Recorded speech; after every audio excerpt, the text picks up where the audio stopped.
Study 17, The Blessing of a Simpler Life, Part 2. Do you know a Joe and Tanya? Those are names I made up for a couple I know that was stressed out from their toxic work and spend cycle. A couple that worked too much to buy too much, but didn't see one another too much.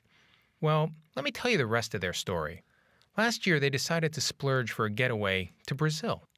The travel brochures were incredible, boasting of a country so abundant in beautiful weather and beautiful countryside and beautiful people that its citizens gratefully proclaim God is Brazilian.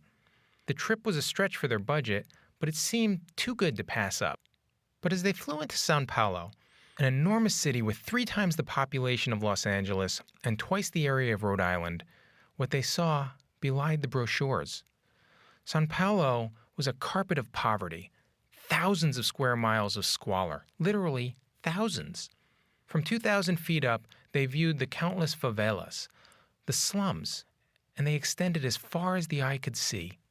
The image haunted Joe and Tanya, enough so that they altered some of their vacation plans to taxi through some of the neighborhoods and learn what they could. Their taxi driver, Rodolfo, served as an impromptu tour guide. He told them that poverty is a way of life in the city, that unemployment and crime are everywhere, and that the police have even abandoned many neighborhoods because of the violence. But the worst part was the children. Skinny, vivacious children of all ages populating every alley and corner. Rodolfo explained some of them have families, but many are orphans. They're street children, he said. The street is their home. Some try to make money as roving vendors, some just beg. Many, though, sell drugs, weapons, or even their bodies just so they can eat. Why not, they figure? Because of hunger and disease and murder. Many of the kids don't expect to make it to adulthood anyway. Joe and Tanya were stunned. What Rodolfo revealed in broken English broke their hearts. The couple left that country shaken, seeing the abundance of their life for the first time. God had blessed them with so much, and they returned to Him so little. How could they have been so blind? How could they have thought that possessions, comfort, and career were so important when so many in the world are barely surviving? One thing was for sure, their life would never be the same. Through this experience, God transformed the lives of Joe and Tanya, shepherding them to a life of non-negotiable priorities. God first, quality time with family, faithful stewardship of income, and simplicity in everything. Perspective on the blessings in their life yielded gratitude, and gratitude yielded contentment, something that they had chased but never caught until now. Contentment, in turn, permitted them to live a simpler life of less work, less spending, less running around, less overload. Their new inward reality of gratitude to God yielded an outward lifestyle of simplicity that, among other things, lifted the weight of busyness from their lives. Today, to help them maintain perspective, Joe and Tanya keep a picture of São Paulo on their wall, and they're returning to the city again soon, this time on a missions trip to minister to street children. God used their escape to Brazil to help them escape from bondage. He blessed Joe and Tanya with a perspective that cured their blindness and ultimately their busyness. And He wants to do the same for you. He continues to invite you to gain a perspective, a new way of thinking that will help you live more simply.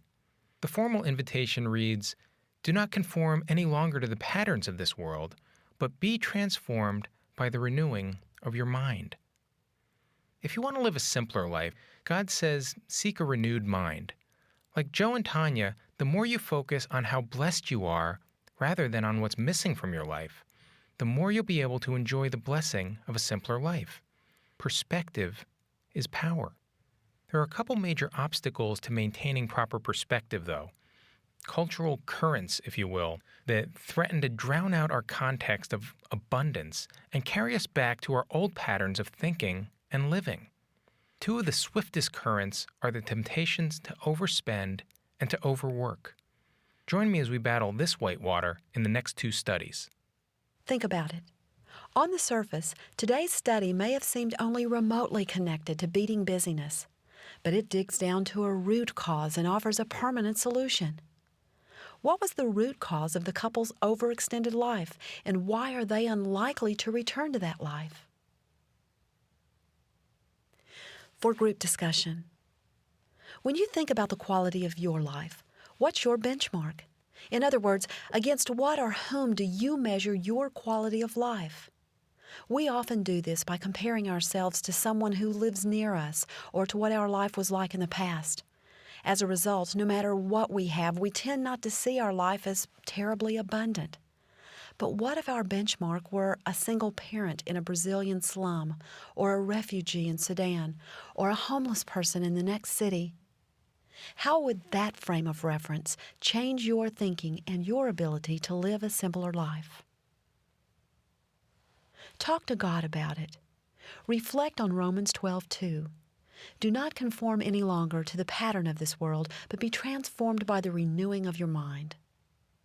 Ask God to reveal to you the greatest threats to gaining a renewed mind, a mind that focuses on how blessed you are and that avoids thinking about what's still missing from your life.